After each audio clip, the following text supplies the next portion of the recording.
Hey yo, Assalamualaikum warahmatullahi wabarakatuh.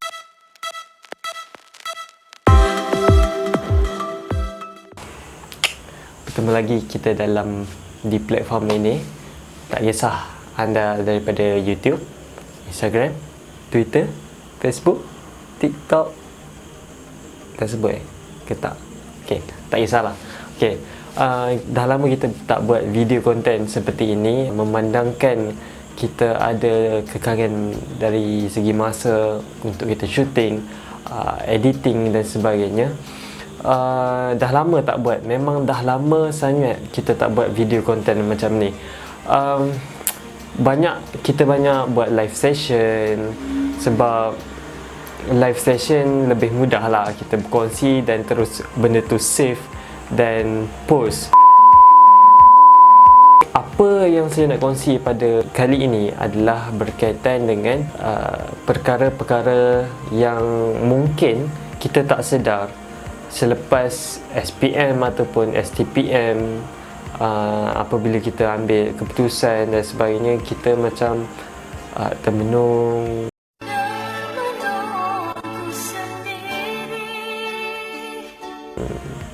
dan meratapi. Tak adalah meratapi kan, kita cakap tak tentu arah lagi lah, sebab kita baru je lepas dapat result. Lepas tu ya, kita macam tak dapat, kadang-kadang keputusan yang kita nak tu mungkin tak mencapai apa yang kita tetapkan lah. Okay, dekat dalam pada kali ini saya ingin berkongsi 3 perkara. Yang pertama adalah jangan kecewa, sebab dalam hidup kita, dalam timing kita, dalam kehidupan kita, kita ada phase masing-masing, kita ada fasa kejayaan masing-masing. Mungkin ada orang 25 tahun dah ada kereta. Mungkin ada orang lain umur 30, umur 35 baru nak ada kereta.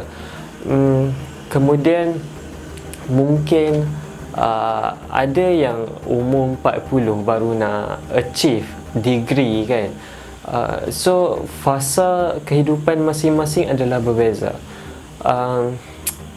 Oleh itu kita kena yakin, sebab kalau kita tak dapat apa yang kita nak pada waktu sekarang, apa yang kita target pada waktu sekarang, mungkin kita ada rezeki pada masa hadapan. Jadi apa yang paling penting adalah jangan putus asa, dan kita kena yakin. Sebab kalau kita tak yakin dengan diri kita untuk achieve kita punya target ataupun achieve kita punya something yang kita nak pada masa hadapan, kalau kita tak yakin, automatik kita punya usaha pun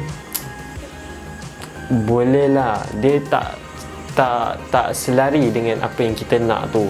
Kalau kita nak kejayaan, mesti kita punya usaha selari dengan apa yang kita nak. Kalau aku nak 10, kita panggil sebagai contoh lah, aku nak beli 10 laptop. Wait a minute. Macam tak realistik pula kan.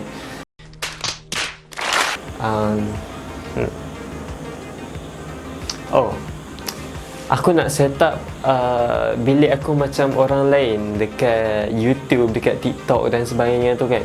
Okay. Tapi bila kita cakap macam tu, tapi kita perlu melihat juga kepada usaha kita. Kalau usaha kita tak menyimpan, kita tak mencari pendapatan, side income dan sebagainya untuk kita set up kita punya bilik cantik-cantik dan sebagainya, pastinya kita tak dapat achieve benda tu pada masa hadapan. Yes, itu yang saya maksudkan. Kita punya target tak selari, kita punya usaha tak selari dengan apa yang kita target. So first, jangan kecewa dan kita kena yakin serta usahalah. Okay. Yang kedua adalah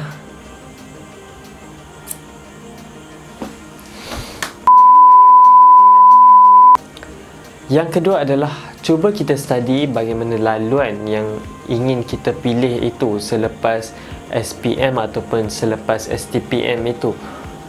Sebagai contoh, kalau kita nak masuk ke dalam form 6 ataupun tingkatan 6, kita perlu kaji apa pro and cons dia, apa sistem, bagaimana sistem itu berjalan, supaya kita get ready. Macam itulah juga kalau kita nak masuk diploma, kita tengok, kita kena study bagaimana pro and cons dia, bagaimana sistem dia.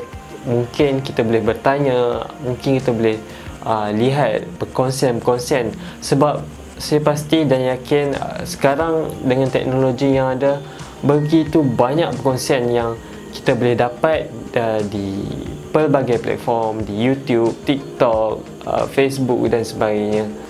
Apabila kita dah dapat study semua tu, sekurang-kurangnya kita dah tahu bagaimana perjalanan sesuatu laluan itu, dan insya-Allah kita dapat berusaha ataupun kita dapat get ready untuk adapt dengan laluan yang kita pilih itu selepas ini.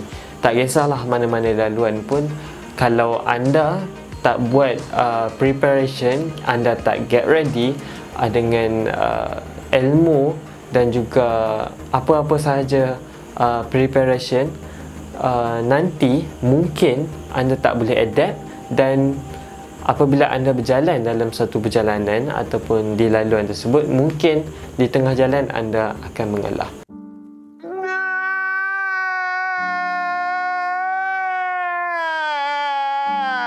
Yang ketiga adalah bagaimana Yang ketiga, kita perlu melihat bagaimana kita punya cara dan gaya pembelajaran sebelum ini, sewaktu tingkatan 5 ataupun sewaktu kita berada tingkatan 6, untuk kita go further dalam study kita di peringkat yang lebih tinggi. Yes, sekarang anda dapat keputusan yang anda tidak mahu. So, cuba kita tengok balik bagaimana usaha kita dulu, bagaimana cara kita study dahulu. Mungkin terdapat lopong-lopong yang boleh kita baiki, yang mungkin gaya pembelajaran kita dahulu kita tukar. Sebab kalau kita menggunakan teknik dan gaya yang sama dengan cara yang sama, untuk dapatkan hasil yang berbeza adalah mustahil.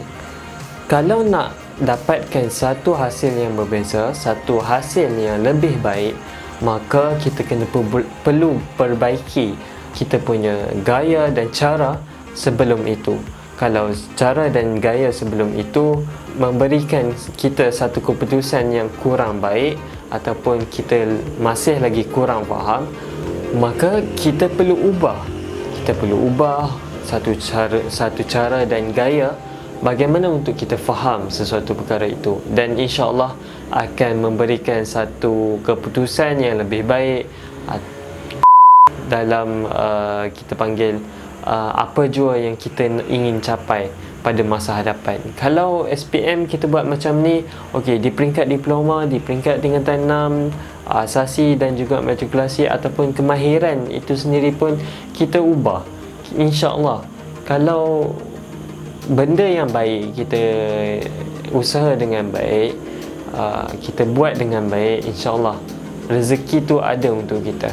Okay, so dengan program-program ataupun pendedahan yang telah diberikan oleh pelbagai pihak di luar sana, di platform-platform yang disediakan, platform digital,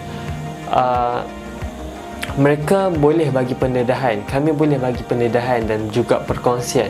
Namun pilihan di tangan anda. Tak kisah anda ingin memilih laluan mana sekalipun, yang penting anda jangan putus asa dan terus kita panggil berusaha untuk capai sesuatu di masa hadapan. Yakin, usaha, insya-Allah ada sesuatu untuk anda. Okey, itu saja untuk konten pada kali ini. So kita jumpa lagi lah dalam bila-bila masa lagi lah nanti kot. Itu saja. Sekian. Assalamualaikum warahmatullahi wabarakatuh. Peace you.